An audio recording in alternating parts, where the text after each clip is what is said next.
You're muted, John. Solid start, hosting in place of Ahmed and have my mic on mute. But welcome everybody. This is in 90 Minutes podcast on Memorial Day. As always, I'm with David and Miss Io. How you guys doing? Do you guys have a good weekend? Yeah, pretty good. Good, good. Yeah, good, Three good. three And day weekend, so you know how that is. before anything else, we hope that everybody had a great Memorial Day weekend. Remember, it's not a celebration; it's an observance of our war dead. So it's important that we recognize that there was a lot of people who took arms for our nation, and unfortunately, the last thing they heard in this world was mayhem and death around them. Many much younger than some of us. So I would like for everybody to remember that Memorial Day is much more than sales, hot dogs, and picnics and things like that. It's a moment to recognize those that are no longer with us who wore the uniform, and also those who made the ultimate sacrifice. So for that, thank you.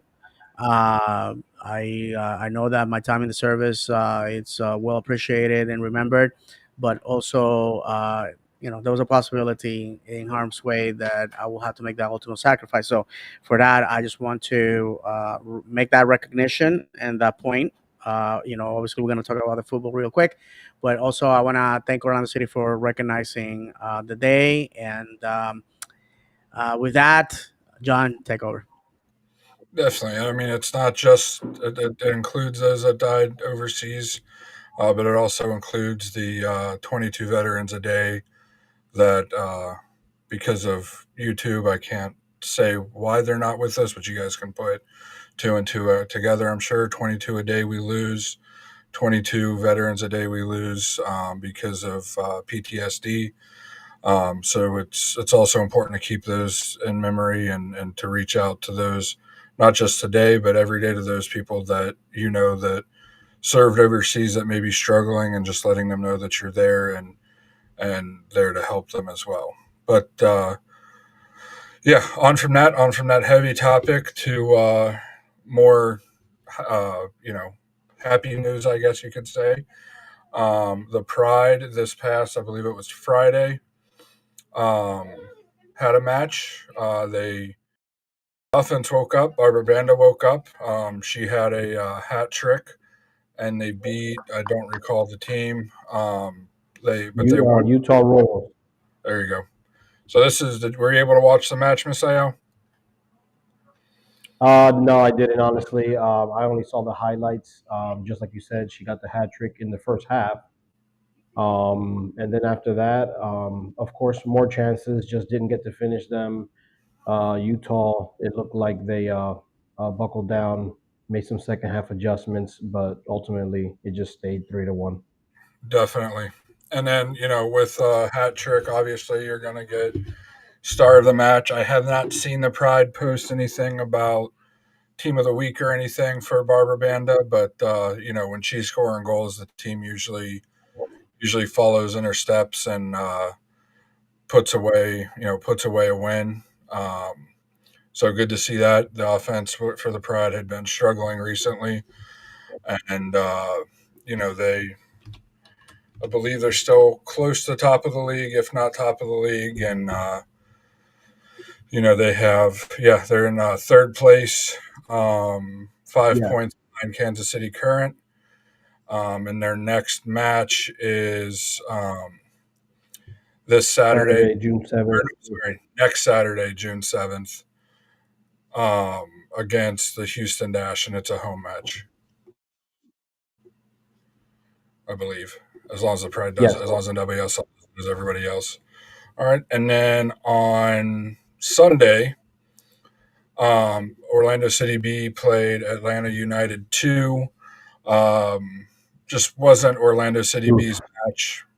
I didn't think they played too terribly awful or too terribly bad. They just really couldn't get anything going, and ended up following 3-0. But John, if I may, yeah, for a lot of people that have asked what has happened with OCB that we're not seeing the winning streaks and everything. OCB is going through some changes.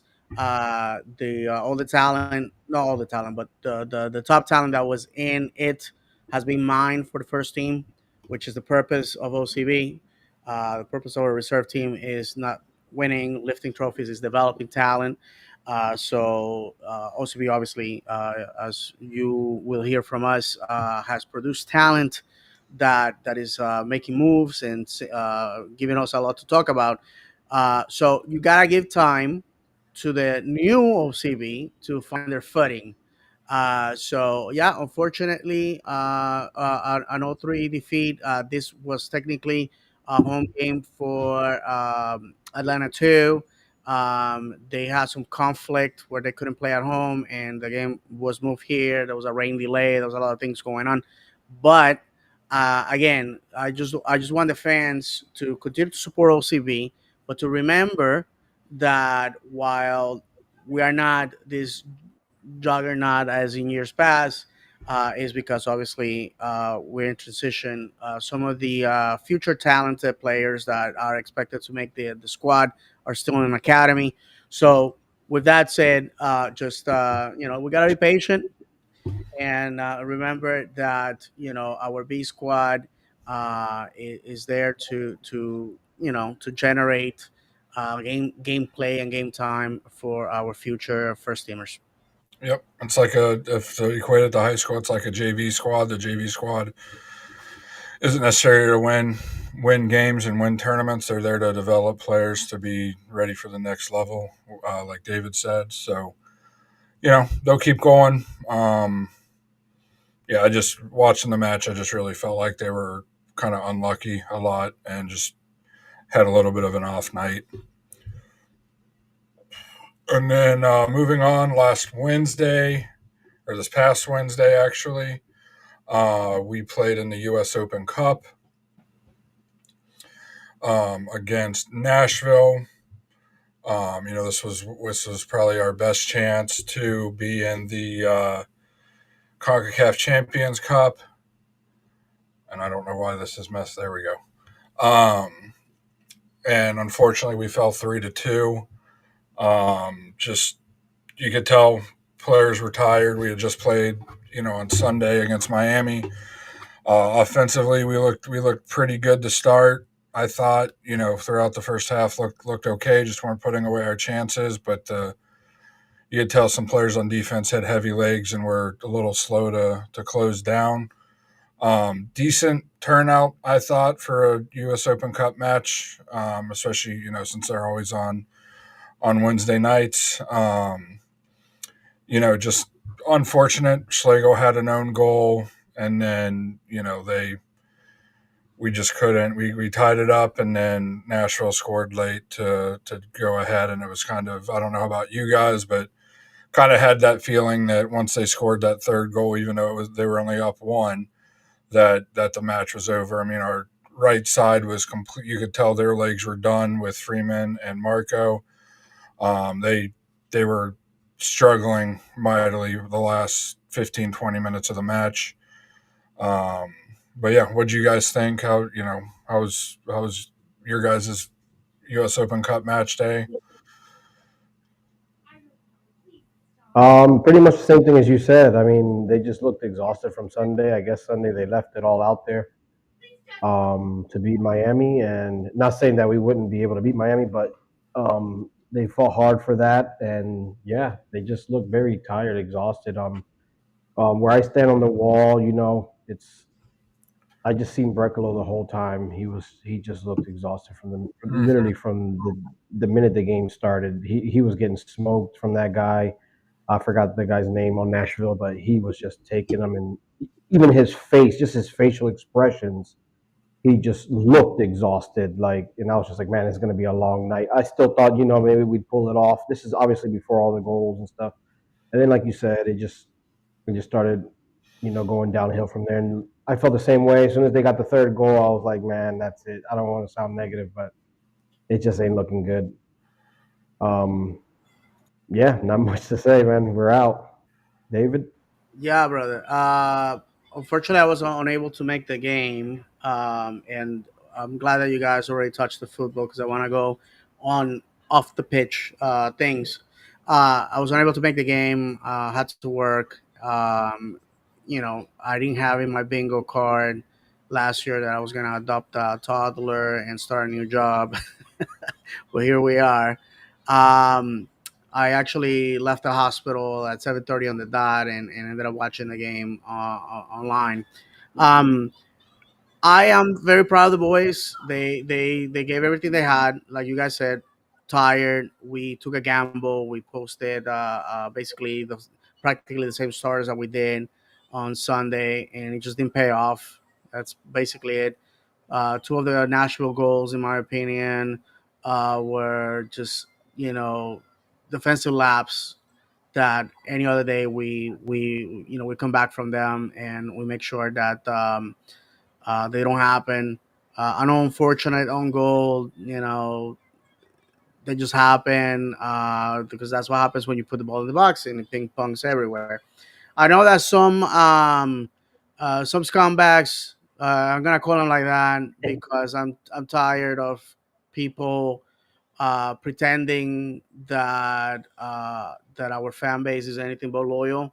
Um, the reality, my friends, and I'm saying this for the sake of our fan base because I want to pump up people and, and reminded them that people idiots. Like, to quote the great Mike Tyson, the internet has made idiots very comfortable insulting people because there's no repercussions. So until we start giving out trophies for attendance, don't bring it up. My English and Israeli teams on cup games during the middle of the week don't have very good attendances. It has been the way it always is. If you have a job and you have kids and you are married and you have responsibilities, it's very difficult to like get off work and then take care of that and then make it to the stadium. There's a reason why the bulk of our games are on Saturday and Sunday. Is on the weekend because people are usually off.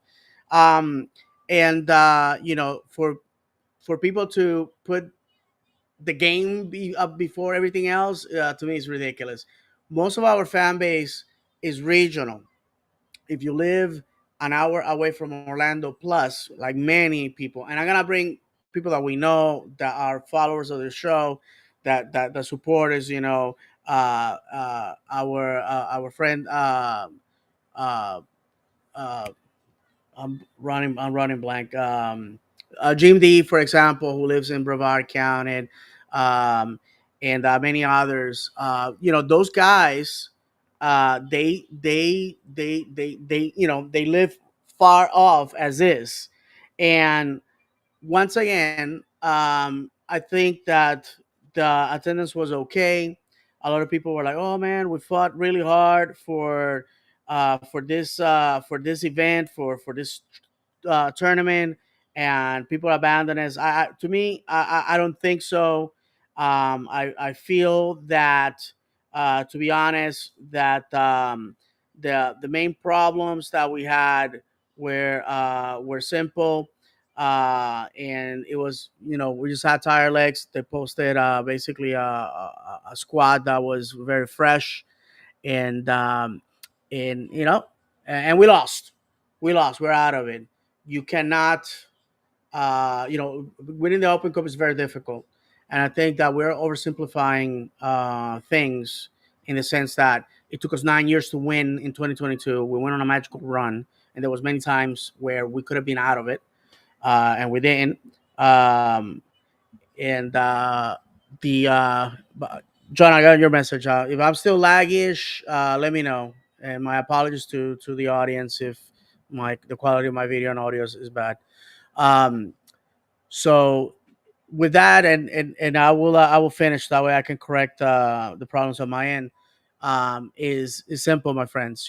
We football is cruel and unpredictable, and it was in the cards. If you saw what happened Saturday, we won. We had a full house, and with that said, there's always next year. So I'm very proud of the boys, very proud of what they managed to accomplish.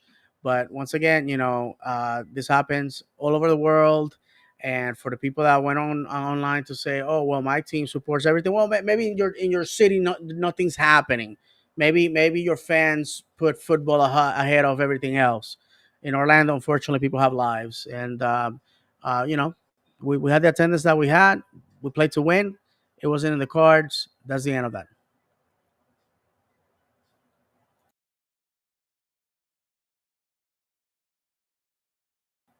You're muted, John. You see, to kind of piggyback off what David said, you see Nashville fans online trying to make fun of our low attendance and such. Well, guess what? Your team just played in front of zero supporters, which I can't remember the last time that happened with Orlando City. There wasn't a single. I didn't see a single, and I looked, single Nashville fan at the match. There wasn't a group, for an away section.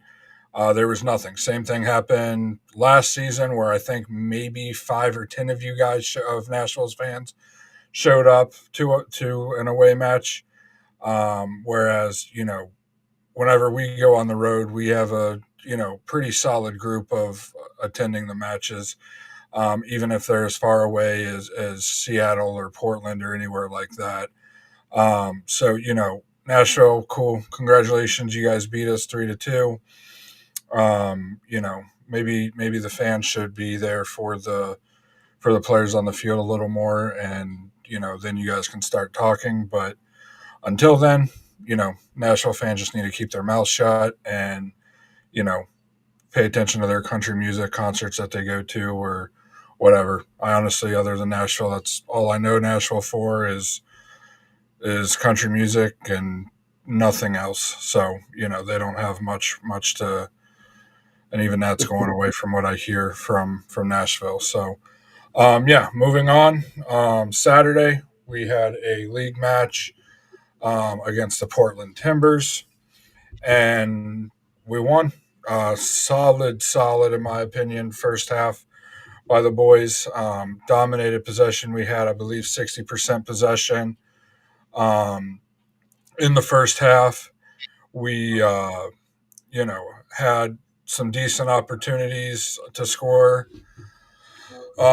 Just didn't put them away in my opinion. The goals didn't come kind of because, again, this was what, their fifth match in 14 days, I believe. Um, they've played a lot of soccer in a short amount of time. And the tired legs, everything is easy until you have to defend a shot or try to make a shot, and then it becomes a little more difficult because the legs are a little heavier than they usually are. Um, Overall, the first half, I thought honestly it was our best half of the season, um, other than the goals being put in. But we held possession. The possession was the majority of the possession was in our attacking third. When we had to recirculate the ball, we were very quick to get it right back into our attacking third.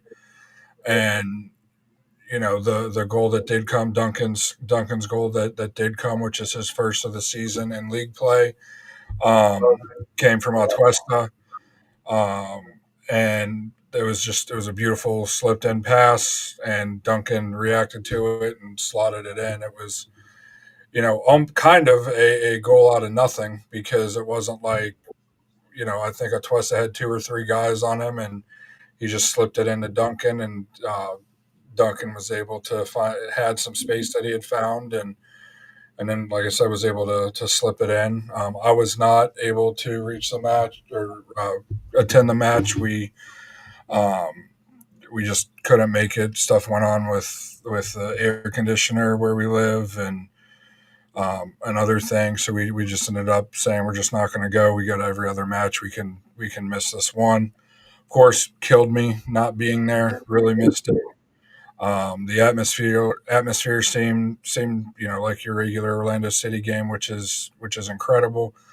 But yeah, Miss Io, how what'd you think of the attendance, match, all the above? Great. I mean, me as well. I didn't get to attend. I did watch it at home.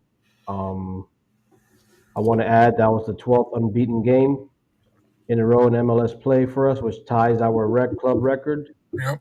Um, and we're the fourth MLS team to do it within the last 5 seasons of 12 or more unbeaten games. So that's a pretty good feat there. Hopefully we keep it going. But yeah, overall good. Like you said, dominated the ball pretty much. Um, and the Duncan goal, just I mean, it's the same thing as you said. Nothing out of this world. Just right place, right time, perfect execution, and away we go. I hope he. I want to see him get more playing time. I would like. I'm not. You know. How do I say? I don't want to contradict myself when I just said that the 12 games unbeaten and our lineup has been the same with Muriel and Angulo and stuff like that. But I would like to see Duncan get some more minutes, even if he still coming off the bench. Um, I think just a little more minutes. But overall, yeah, great game. Great bounce back from that Wednesday, and hopefully that's it. Just move on from there. Definitely, I don't know definitely. if Yeah, it was our 12th match unbeaten, like Misael said. Um, we'll get to David here in a minute. He's rebooting his system. Um, Duncan did win star of the match. That's a fan vote. Nice to see him start. Nice to see him put in a good shift. And do the things Duncan does. Atuesta Mhm. was our only team of the match day. He made the bench. Again, nothing against Jer Bay or Dagger Dan when they filled in with him, but you just can't. It's really hard to replace a guy like Atuesta in the midfield with what he's able to do in the attack, and especially when it comes from the times where the transition happens from defense into offense, and finding those spaces. It was good to see him on the field. Hopefully, it's a sign of things to come, and you know, we'll keep moving forward and continue this unbeaten streak. But David, what do you think? I think you were the only one of the three of us here tonight that was able to make the game. Yeah, I get evidently. I was the only one. By the way, um, my apologies to the audience for the technical difficulties. The and I would like to acknowledge a good friend and loyal listener, Jared Quackenbush, who I ran into at the game. Thank you for the kind words, my friend. One of the things that I would like to mention before going into the game is that for Nashville, after losing to us 6 times, if that was me, I will be celebrating as well. And I would like to remind them that we won the Open Cup by taking them out. So, take it down a notch. Take it down a notch. Um, the game, well, the game, well, to be honest with you, pleasant surprise. Duncan McGuire nailing a goal.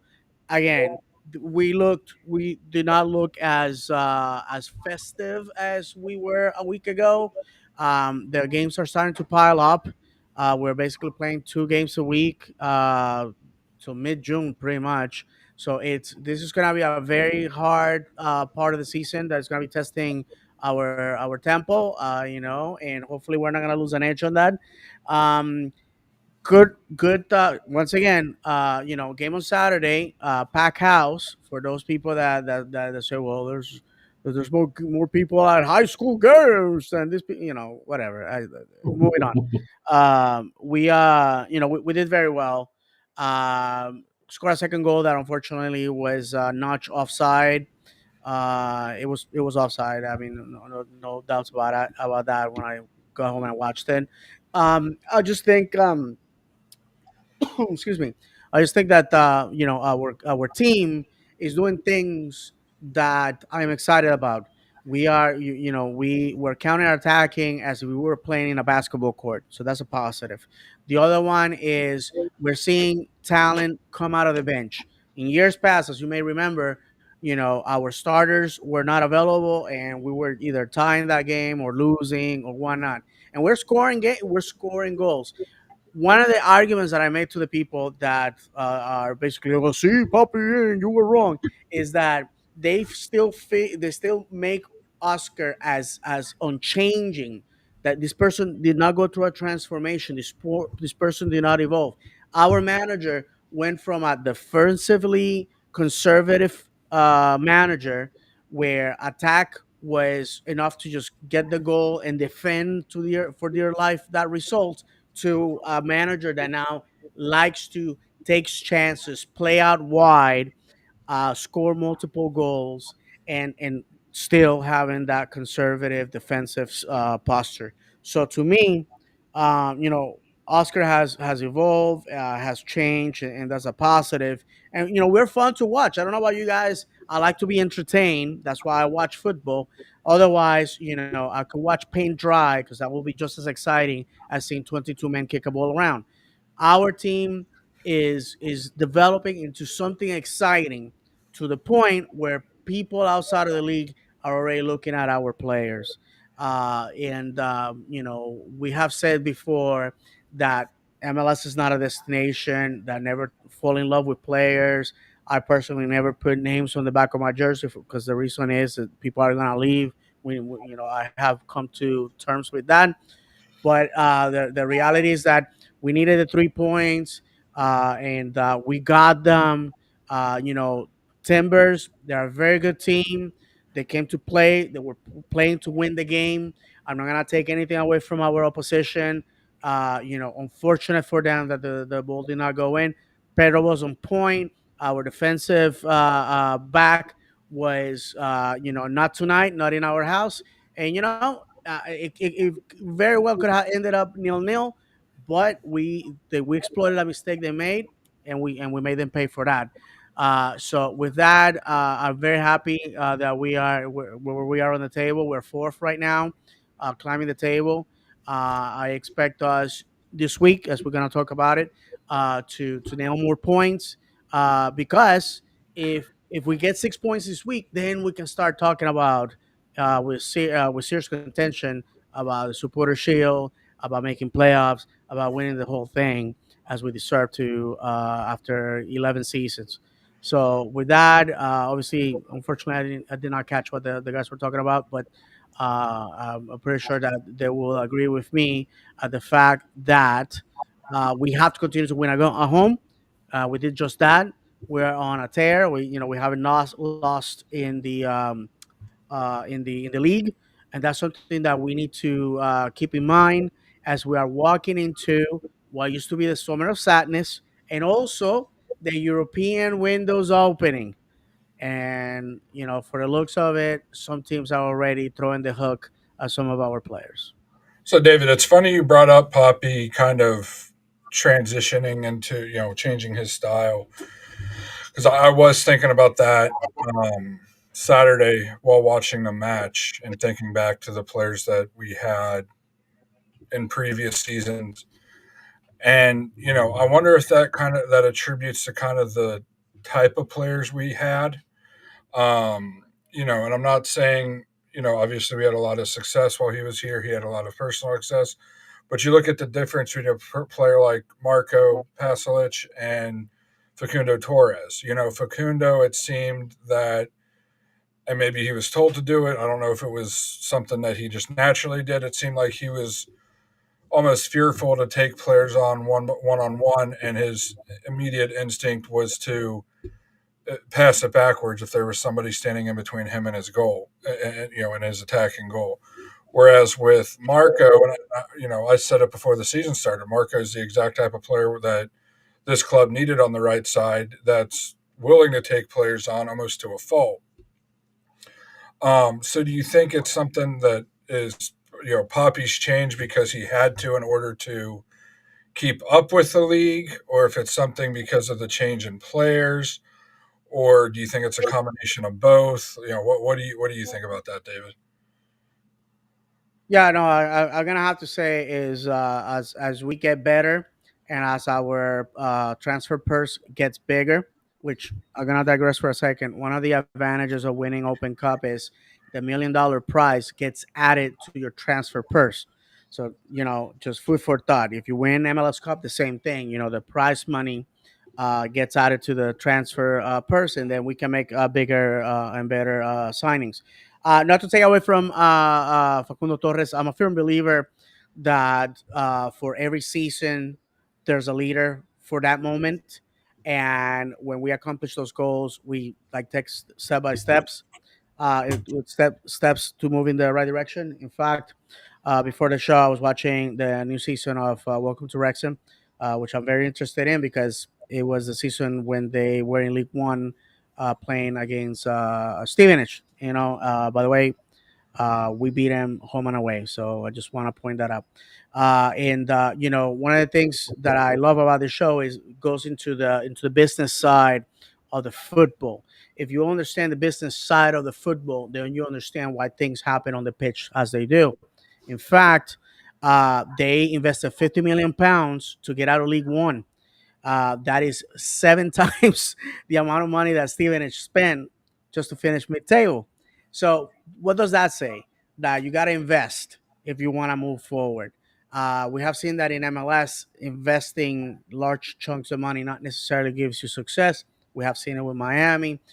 We have seen it with Atlanta. That last year they threw everything but the kitchen sink, and unfortunately for them, that did not translate it into anything. And you can say, oh well, they won. Miami won the Supporter Shield. In the last 10 years, the Supporter Shield winner has not won MLS Cup. So to me, it sounds like just silverware for the sake of silverware. It doesn't give you a star above the badge. Um, so to compare Pasalic and Torres, apples and oranges. I think Torres came to us as a product of the Peñarol Academy that had a very good season, and we were betting the farm on getting the fan base excited. And not to take away, Torres gave us a lot of success. As of right now, he is the leading scorer for the history of the club in USL and MLS. So he left us a trophy. He left us success, and for that I'm very thankful. But to me, it seems like Marco is just a step above. Can shoot with both feet, has an understanding of what the culture is. He didn't have to be told what happened in Miami. He's like, oh, this is a derby.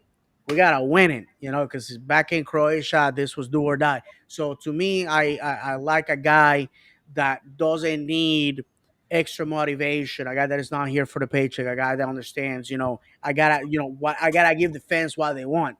That's great customer service, by the way, Marco. I saw the video him signing babies. Literally, You know what I literally. mean? I mean, in Croatian fans, and I have said it before. My cousin's married to a Croatian native, my good friend Joe Basilic, and I have interacted with his family. I get it. Croatian people are the Latin people of the Adriatic. They're very passionate. They get very into it, and they love their football and basketball, by the way. So I have to say that perhaps that's why Marco is plug and play. He understands his teammates, even though speak a different language, they come from a different country. We are seeing in Orlando City that those guys seem like they all grew up together, and I really like that. And I think Marco will leave this club a legend. I'm telling you right now, that's what's gonna happen. Marco, to me, the one thing that I have to say about Torres is he treated this as a trampoline. This was a stepping stone. This was a transition towards Europe because that's his dream, still is. Marco is European. He played in Europe. This is it. He wants to come and make a big name, and he's playing well enough that the Croatian national team, yes, that team that was the runner-up in Russia, uh, decides to call him up. Yep, Torres I got left, the and I finished graphic with for this. that too. I mean, that's congratulations to him. But yeah, Yeah, brother, and I finished with this, my friends, because I don't want to go on a rant, but the Torres. So just so you know, he left Orlando for one simple reason, because he has that European dream. His national team manager said, if you're playing in MLS, you are never going to have a spot in the national team. So I cannot fault Facu for leaving us for that reason. But the Croatians don't have a problem with that. Marco is doing what he's doing, and they don't have an issue with him playing in MLS. So that's the huge difference here. And I finish with this. Marco gives me the type of vibes that Nani used to give me when he was here. The difference between the two is Nani saw us as another team in his career. Marco appears to me as a guy that just wants to be a lion. Not to take away from Nani, but he wants to be a lion, and that sweat equity. It's that sweat equity on those terraces at 655 West Church Street in Orlando pay high dividends. Yeah, I mean, yeah, I mean, you're exactly right about that, David. I don't know if you guys about a month, maybe a month and a half ago, I think it was MLS did a story about Marco and his background and all of that, and he basically, and I already knew this just doing research on him when he came over, but he was in the Dortmund academy. He played, I believe, made a couple appearances for the Dortmund senior team. Got a peek of the mountaintop, if you will, of Dortmund in the Bundesliga there in Germany, and then got injured. And because of that injury, just like every other sport in the world, you get injured. A good team's going to find somebody to to take your spot, and that's what happened. And he got as low as basically joining his, I believe it was his brother's construction company, until he was able to find a spot in the Croatian league to play.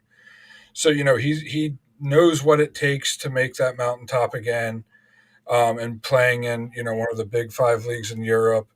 But hearing his comments about coming and playing here, and he really sees it as a step up from the Croatian league. And like David said, to him, it's not a trampoline to play back in Europe. This is the next step in his journey, and he's going to go to work and do as good as he can, and whatever happens, happens. It's not one of those that, I'm only here so I can, you know, play in the Bundesliga again. It's he almost seemed like it was. I'm here because I can play a higher level of soccer than what Croatia was offering. The Croatian league was offering me. So that has to do with with him being that. And then like my dad, Ray Widener, he says that first goal on Wednesday was an absolute banger.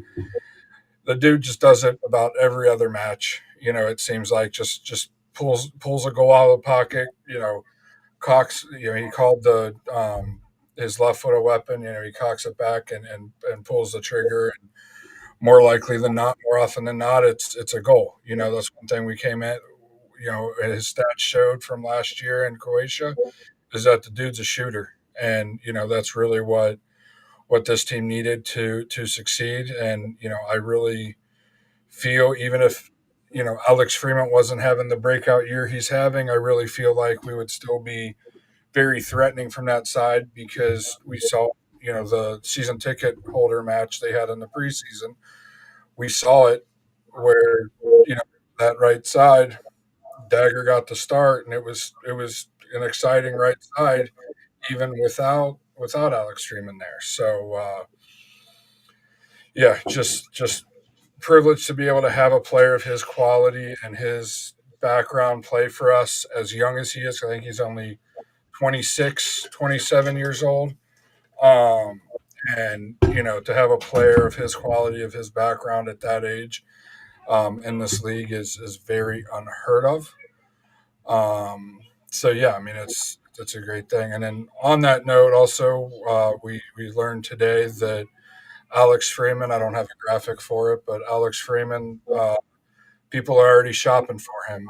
Parma from, I believe it's Italy, submitted an offer to the club of $2 million. The club, you know, I believe there was no word of whether they didn't accept it. They definitely didn't deny it, but they definitely didn't accept it as well. And basically, they really feel that they can sell his contract to a team that just got on the promotion relegation line of the championship and Premier League. The dude you think of Trent Arnold for Liverpool, very similar player, very similar attributes. So yeah, I mean we've been saying we'll be lucky to see him play here next year, and the way it's looking, we'll be lucky to see him play here through the summer. No. Oh, for sure. $2 million in euros is nothing. We're looking at 1.6. So, in my opinion, Alex should not leave our club for less than 10 mil. Um, on that note, the analysts are saying that he will fit very well with a team with ambition that just got promoted from League One to the Championship, aka Wrexham. Basically, that's what they're talking about, or maybe Birmingham, or Birmingham. I find out the H is silent in most of these cities in England. Go figure. Or perhaps a team newly promoted to the EPL. I think And another team that has come up is also Bournemouth, that we have the strategic partnership correct. with. I haven't heard or seen anything official come from their club, but that's another possibility that we could sell Send him him on there, loan, yeah. and then they could potentially, because there is a partnership, loan him back to us for the remainder of the year, and then he would play for them. Once our season's over, onward, and we'll just. It's one of those you'll just kind of like with Duncan, and kind of like when DK was being shopped, years ago. You just wait and see, and the front office has shown that they know how to sell contracts for high dollar, and how to buy contract, how to purchase the contracts, for maybe a little bit less than they're worth. So, um, yeah, it's those are kind one- those are one of those things that I speak to people about Poppy.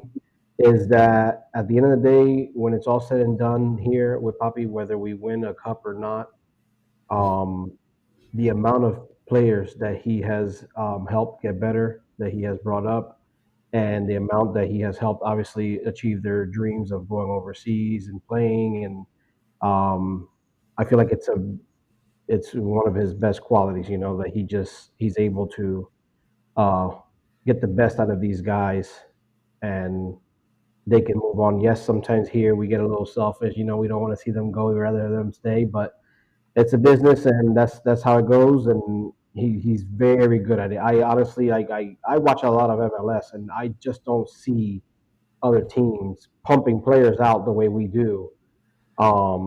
These guys are coming in here in and out, in and out, in and out, in and out. Like it's crazy, and I credit it all to Poppy.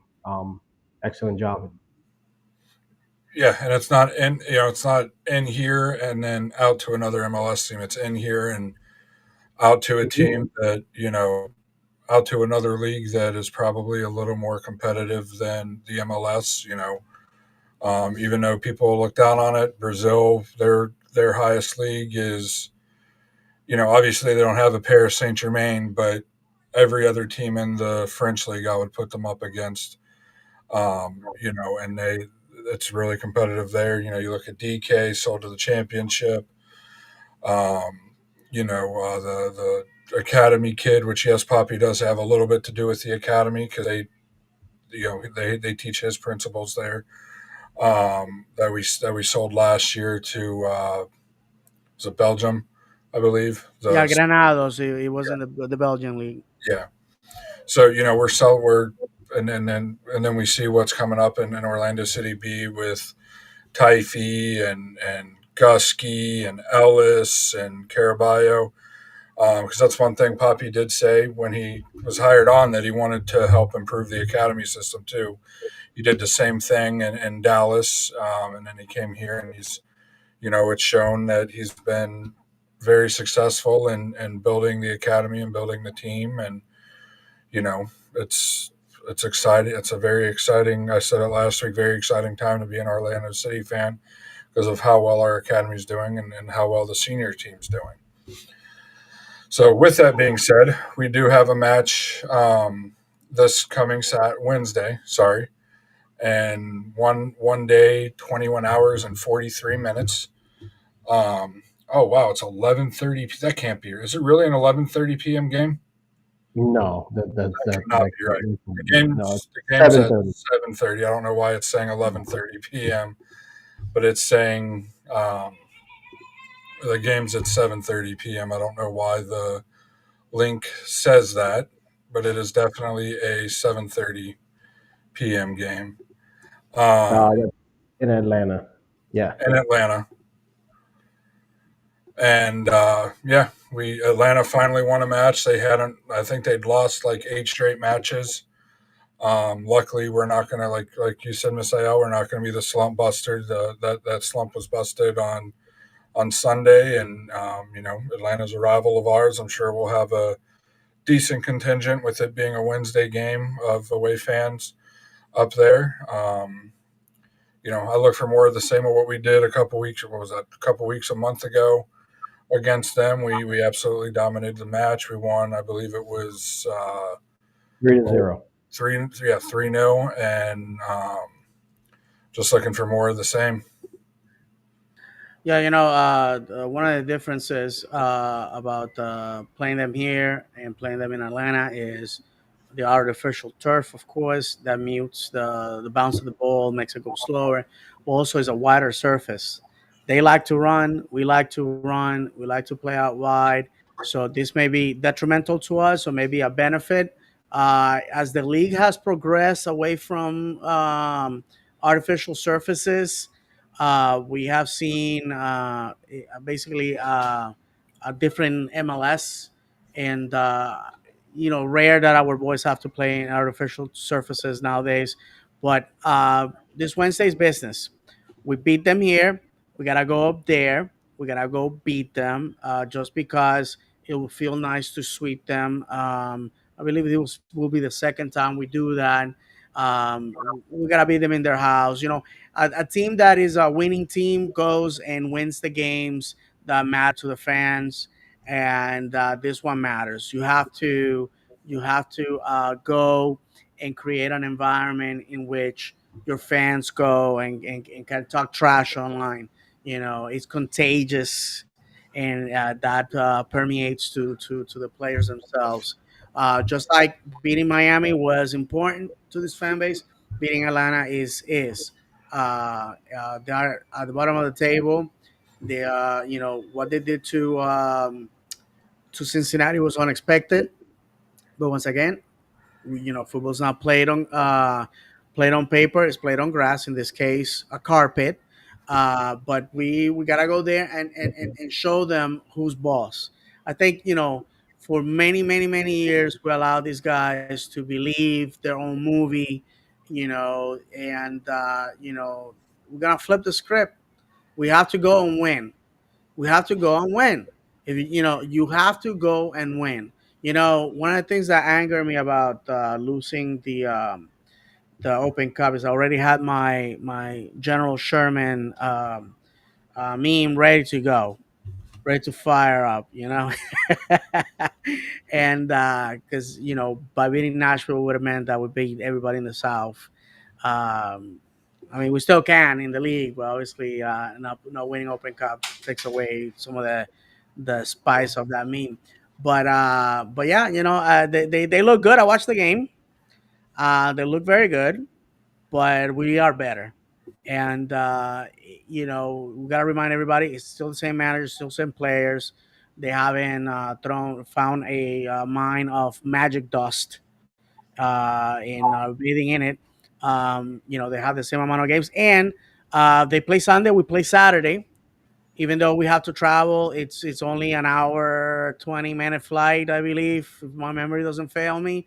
So we can like leave that same morning, get there, go straight to the game, beat them, come back, and be in their beds by 3 o'clock in the morning. It's important that we win. We got to collect points.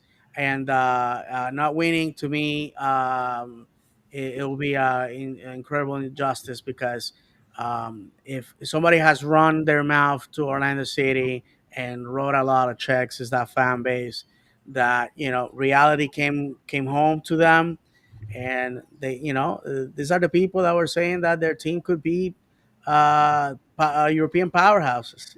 Right now, they can't even beat high school teams.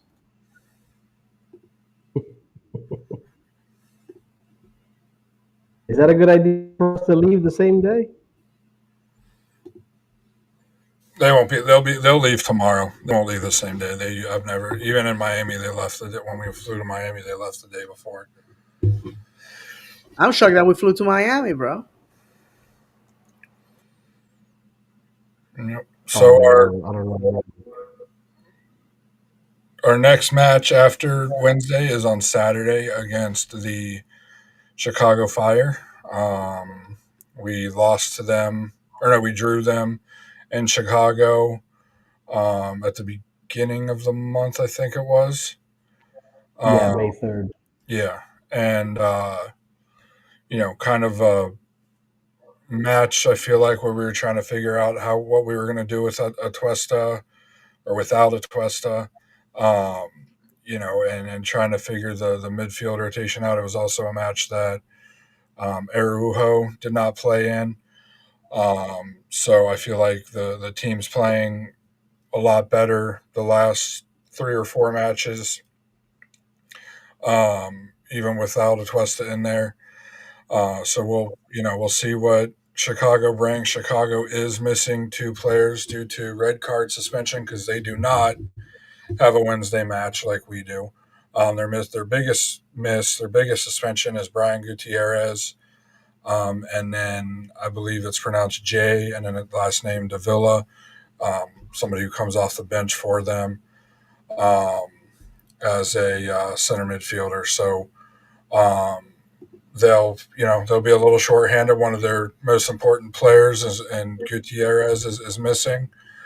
It's a home match. We've done very well at home this year. I look for it to be a win. I look for it to be more of the same for what we've done against. Take out the Nashville match, but everybody we've played. Since especially this month, we have a golden chance these next 2 matches to you know finish this month out and have a huge month of May, where if we were to win this match coming up, we would have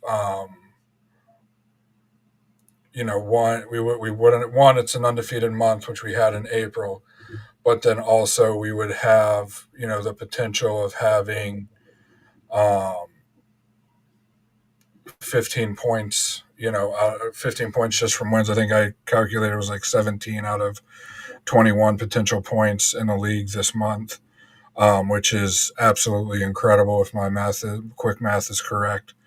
So what are you guys looking for on Saturday? How do you think it'll go? Like you said, playing at home, we've been very well, doing very well, and obviously in MLS play, we're 12 unbeaten. So it's a big chance. Like David said, Atlanta's pretty lower, down on the table there. Chicago is, missing their one of their key players, like you said, Gutierrez. I think we have a big chance, like you said, to win these 2 games and go undefeated again in this month of May. And that will potentially, obviously, it all depends on how the other games go, but depending on how they go, we can climb up within the top 2, 3 um, seeds there. I expect it to go well. I expect the Poppy likes to play hard at home and especially win those games at home. So not much to say. I just expect the 3 points and hopefully this month ends undefeated. I joined that feeling, my good friend. I think when you look at Chicago and Atlanta, they're right now on the table. They are 11th and 12th respectively. These are teams that are not making playoffs. You gotta smash them like a cockroach. You just gotta. That's it. You just gotta beat them because you're better than them, and we have proven that. I feel that the game in Chicago was a fluke in that tumultuous beginning of the season, and well, they're not gonna be so lucky come Saturday. If we go to Atlanta and we secure a result, preferably a win, we're gonna come back fired up. We're gonna go in busting doors, and emptying clips 300 yards away and on target. And I feel sorry for Chicago because this is a team that has not made playoffs, I think, since 2018. And it's what it is. They're a mess. They're in turmoil, and this attitude of being slum busters, charity FC, this attitude of reviving careers in Orlando needs to stop. Needs to stop. We need to be the Darth Vader of the world. I don't know if you guys remember in that movie Rogue One when Darth Vader comes out and he's trashing people in the hallway. Well, I mean, that's what we gotta do. I want to win. I don't know about you guys. I'm tired of being the lovable losers of MLS. I'm sorry. Every year we receive heartbreak, either at home or away. I'm sick of that. Last year, seeing another team lift that trophy in our house only to get smashed a week later, inconceivable. We gotta beat them. We gotta beat Atlanta.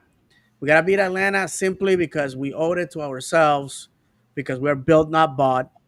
That's a fact. And we gotta beat Chicago simply because they're on the way.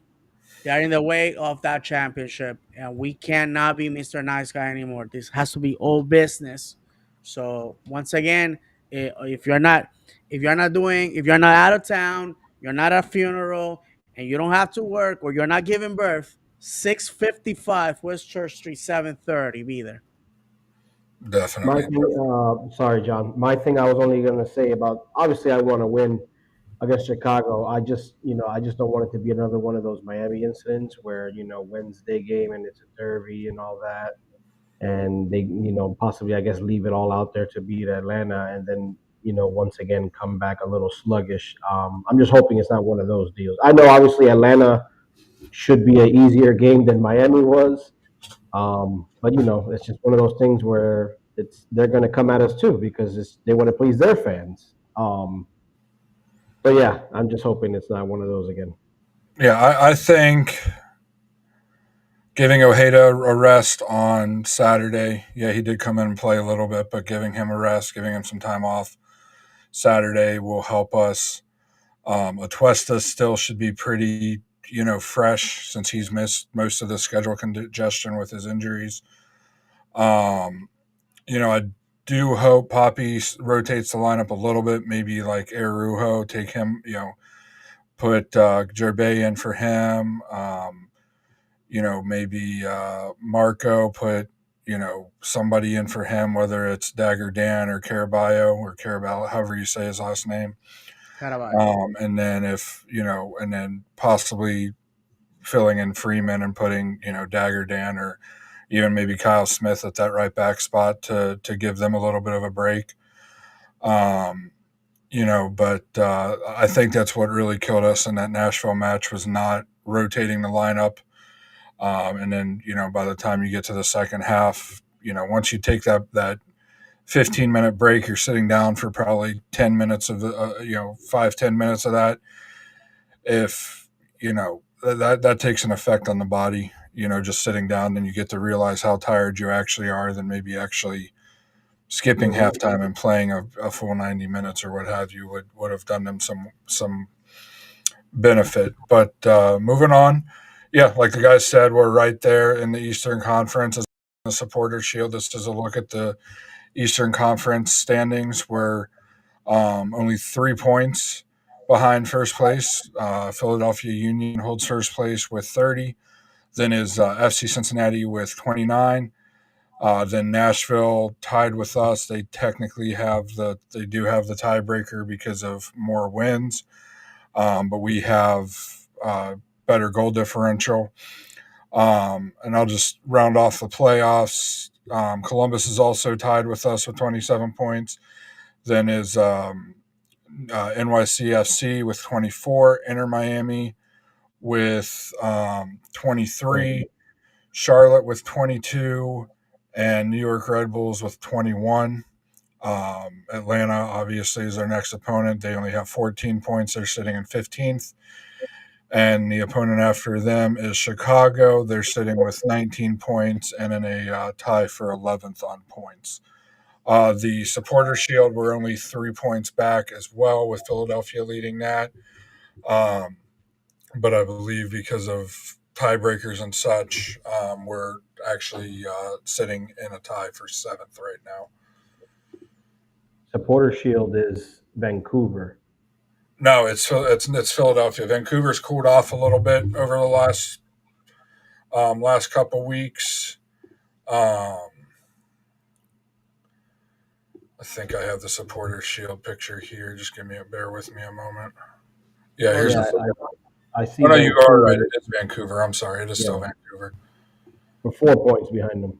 Yeah, 4 points So behind. it's not bad. No, that's still good. But yeah, as you And can, you're right. They have pulled off. You're all right. No, and to mention, guys, as we always do every year, if you are on playoff contention by June 1st, you're guaranteed playoffs.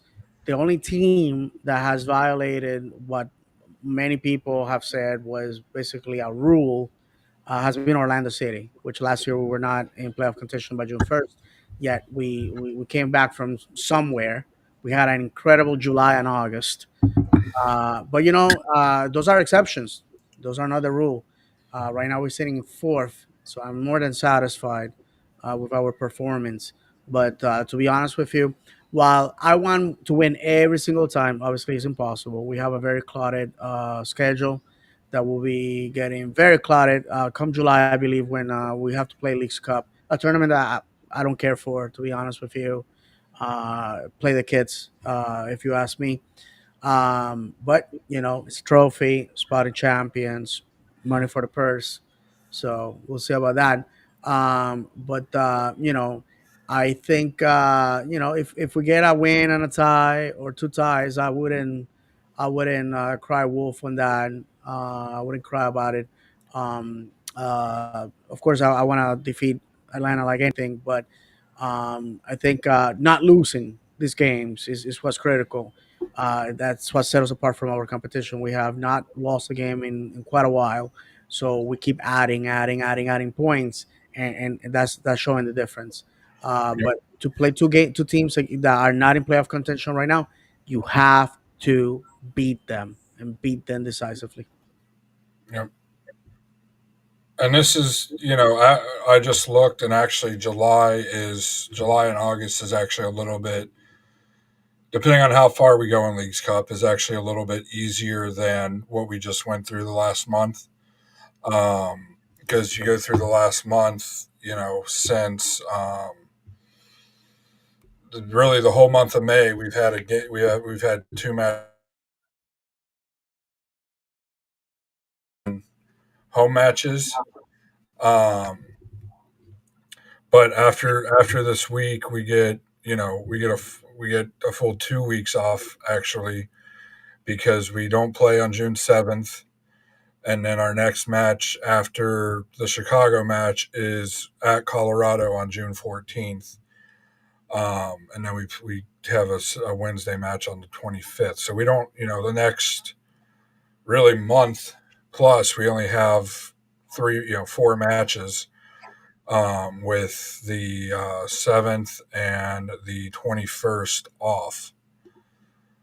So it's, we made it through, as far as congestion goes, the toughest part of the schedule, I think, without dropping a match, except for against Nashville in the Open Cup, which just made the schedule congestion a little bit less. trying to take a positive out of that if you can. And it's good to see a lot of times when we hit what we went through the last part of the month.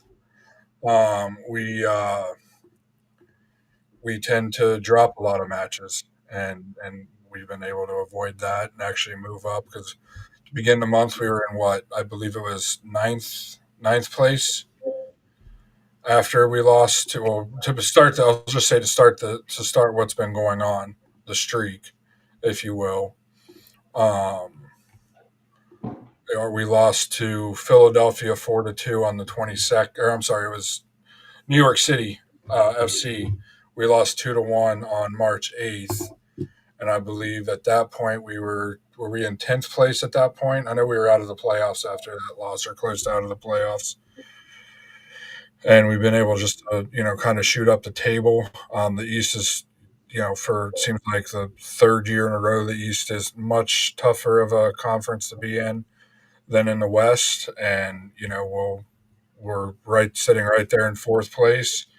And these wins early will go a long way at the end to potentially get home field advantage throughout the playoffs. Yes, and to mention, the secondary transfer window for MLS opens July 24th and it closes August 21st.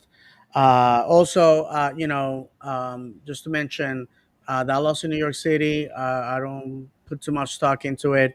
Many teams have been victims of that mini pitch they have back there. They had really, really, really made it a fortress. In fact, Chicago lost 3-1 to New York City at I believe in Queens they play this time because the New York City Wanderers uh, can claim to have a permanent home. And to be honest with you, the Mets home is worse than the Yankees. It's actually a much narrower pitch, and the New York City for some reason, if you see them play at home, they are the Real Madrid of MLS. If you see them on the road, they are your high school JV tryout team, and so I'm not gonna put too much stock into that loss. And same for Chicago, they got clobbered, but again, you don't play football on a baseball pitch for very good reasons.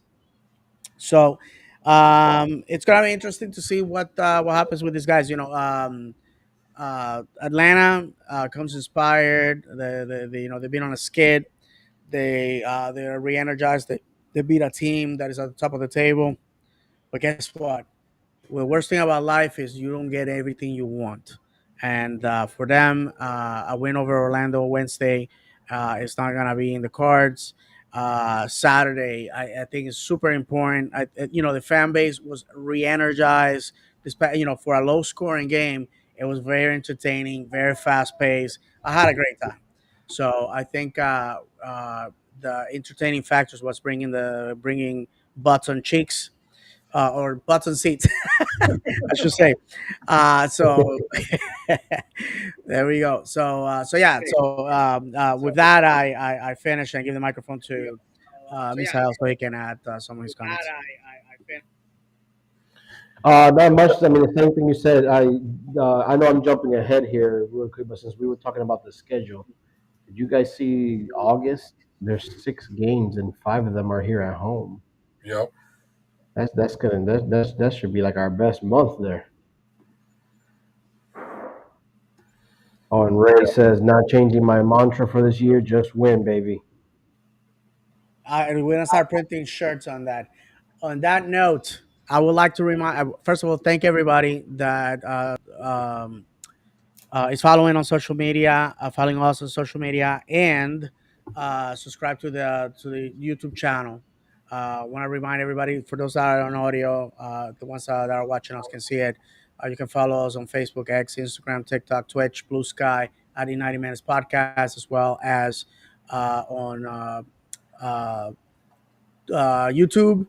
And you can listen to us wherever you consume your podcast in audio. So thank you very much for those that are listening to us, those that will watch this later, and those who are live. We got news. We are going to be doing a giveaway. So if you haven't, follow us on social media or subscribe to our channel. I suggest you do. We're gonna be giving away two tickets for the June 28th game, section three. Two tickets, section three, row K. And you're gonna be on the opposite end, and on the opposite side, I will be there with two of my kids and my good friend Callum Jackson from Stevenage and his girlfriend. So that I believe who are we playing on the 20th? I believe is Cincinnati. FC Cincinnati. Correct me if I'm wrong, guys, because No, I didn't look Cincinnati. at. Yeah, you're correct. Yeah, against Cincinnati. Okay, so And just to remind it, just to clarify what David said, we did hit our 500 subscribers on YouTube. So the giveaway, I believe, will only be for those that are subscribed to our YouTube, since we hit the milestone on that. correct, correct. So if you're, watching us on X, listening to us on recording, just make sure you're subscribed to our YouTube. And we'll be giving them away to one of our subscribers on YouTube. It doesn't cost anything. I know the word subscribe is there. It's basically just a follow on YouTube. Make sure you turn the notification on so you get the reminder that we go live. I know it's every Monday at 9, but sometimes people forget. Um, with busy schedules and such. But yeah, we'll have at least that one set of tickets to give away, if not more, to either that match or future matches. We'll be giving those away, I believe, next Monday. We haven't quite set a date for that, but it should be next Monday. We'll have at least one giveaway, if not a couple. No, absolutely, and we want to thank everybody that did us a solid by, subscribe to the channel. It does us a world of good, and we are very being very transparent here. We cover the cost of podcasting simply because we love to talk about the club. You guys that consume our content is what keeps us going.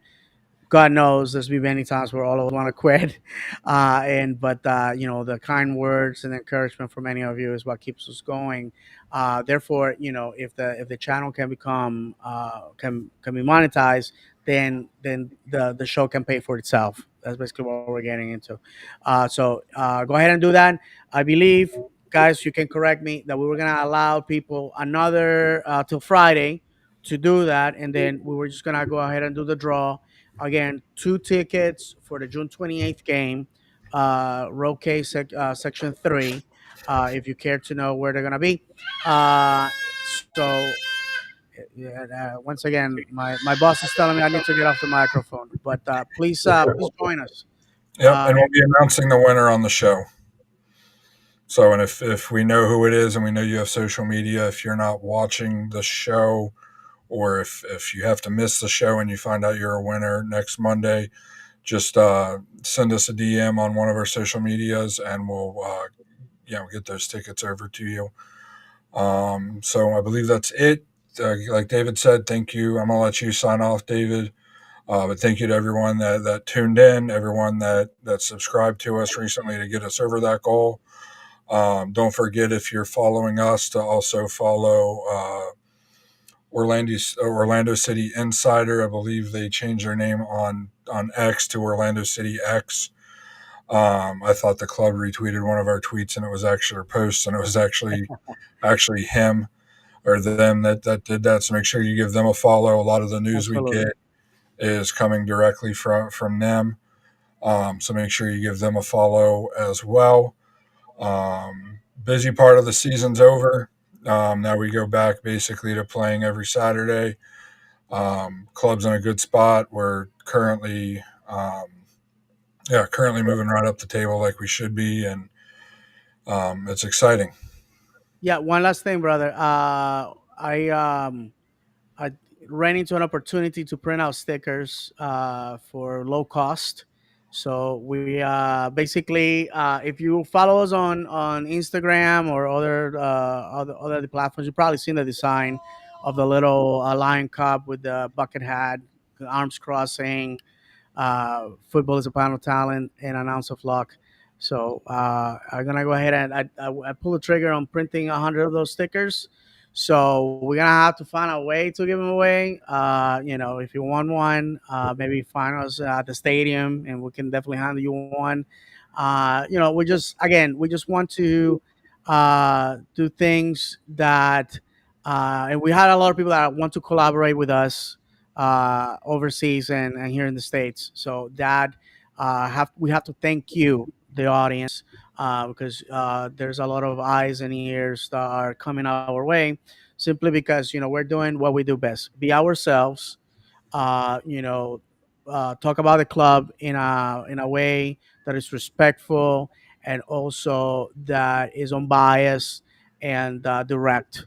I believe that's basically our key to success. We're not here to carry nobody's luggage and to give promotion to situations that we know are sterile and not gonna get us anywhere.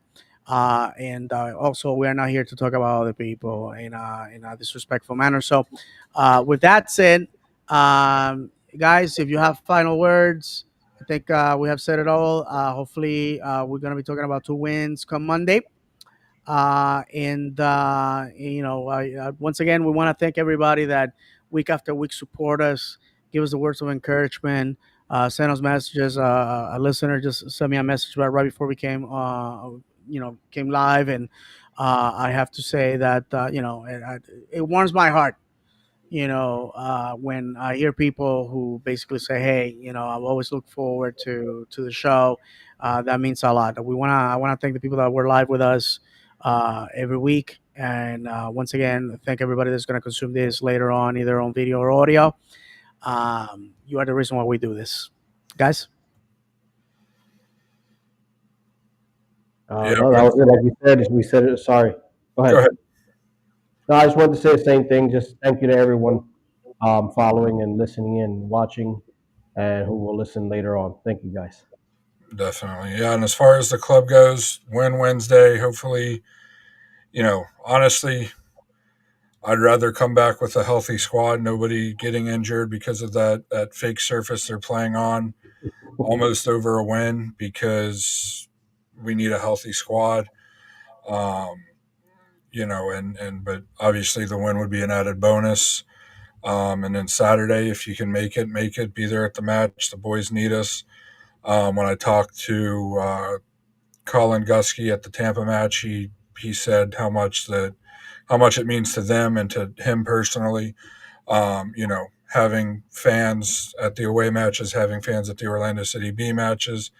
And he said that it's incredible coming out and hearing the supporter section, going crazy with their chants and everything. So we need everybody there. We need everybody to be involved and making noise for the boys and really show the appreciation for them, putting their effort out that they've put the last month with a lot of matches. I mean, they've played, in the last, like I said on Saturday, it was 5 matches in 14 days. They've played probably 10 matches so far this entire month, or not 10, but by the end of the month they will have played close to 10 matches and a little over 4 weeks. So that takes a toll on the body, takes a toll on the mind, and let's be there on Saturday to thank the fans for thank the boys for one of the funnest months that I can remember being a supporter of this club.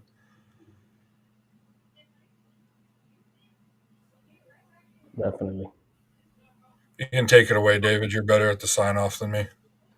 All right. I'm rusty because I might have been the one doing it. So we'll say goodbye the only way we know how, by reminding everybody that football is a part of talent and an ounce of luck, that football is cruel and unpredictable.